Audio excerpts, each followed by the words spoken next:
That might be a first step for some. I think probably, especially if you're talking about a family, they're going to want to get a roof over their head very first. And that might be going to either the men's gospel mission or the women's. The women's will accept children. And also St. Vincent de Paul shelter accepts children. Those are emergency shelters where you stay just for a few days. Now, are there any family shelters here? I mean, any mixed family shelters, men and women? St. Vincent's allows families, and Salvation Army's transitional shelter is for families. And they also have a program for single women, and they have a program for veterans. But there are some, those are transitional shelters for families. So, say somebody's watching this and they're, not letting it on that they're actually homeless, that they're sleeping on somebody's couch. Mm-hmm. What would your advice to them be? Well,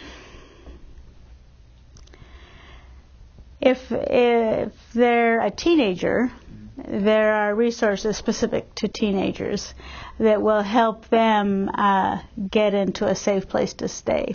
If they're families that are doubled up with other families, they can contact, get into the system from a number of places. For instance, if they're very low income, chances are they're receiving TANF, which is welfare. Their case manager could help them find resources. If they are disabled, they could go to DAZZLE. I mentioned DAZZLE before. And DAZZLE would help them find some solutions in the interim until they could get permanent housing. They could go to Access and get some assistance in the meanwhile, food and things like that. And there are just wherever someone would go for other assistance, they would probably be able to refer or help them get started into getting housing. Sometimes if they have very low income, it's a matter of just renting a very small place until they can actually get on the housing authority housing, which would be appropriate for the size of their family. We don't really have a project in our community that they have in others called rapid rehousing, where we really try to move people fast off the street into housing because we don't have the resources. You have to have a stock of housing available, and we just don't have that. We try to intervene early with case management, help people avoid losing their housing. But if they do lose their housing, then we try to use, again, case management to help them find the appropriate resources. So Antoine said a lot about it. What was keeping him all right was not losing hope. Mm-hmm. And would that be your advice too?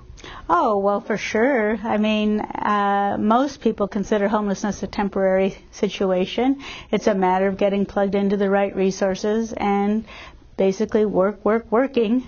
Whether your work is actual work where you're earning money, or whether you receive a Social Security check and your work is going from agency to agency to find the appropriate resource for you, you just have to keep at it. And I would say, yeah, hope is very appropriate.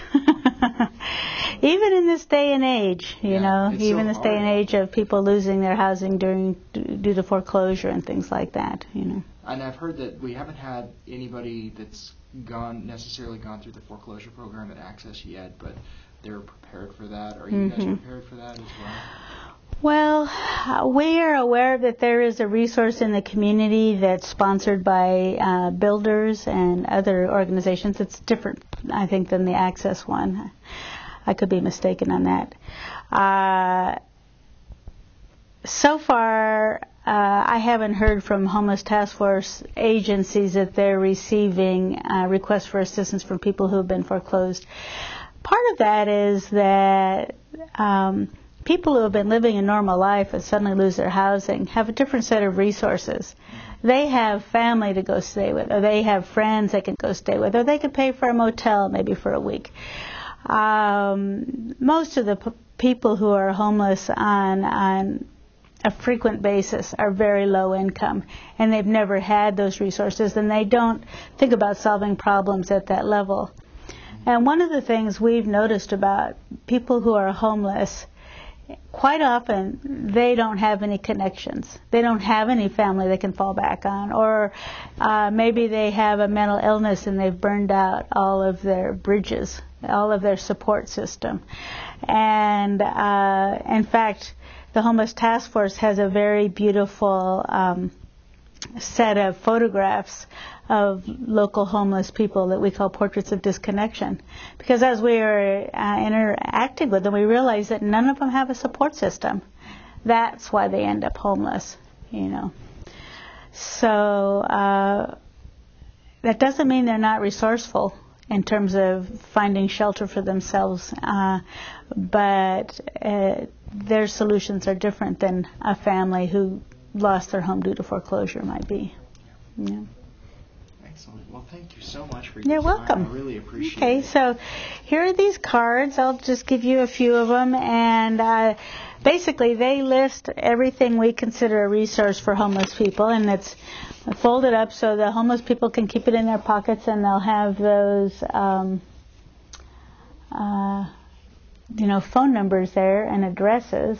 Of course, one of the issues in our area is transportation, and they really can only, if they don't have their own car, they can really only get around by foot or by bus during the week. Yeah, and the bus only runs till 6 o'clock. Right, yeah. It's very limiting if you don't have your own transportation, as you know. Mm-hmm. And that does impact homeless people. Yeah. Life is just a lot harder for people who are homeless. Yeah.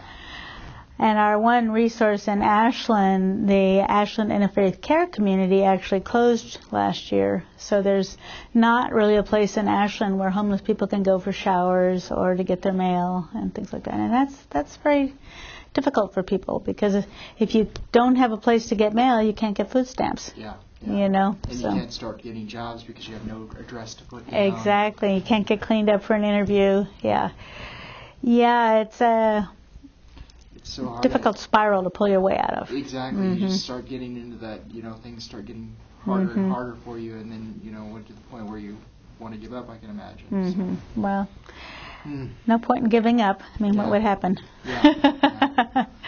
Yeah. Well, thank you so much. You're very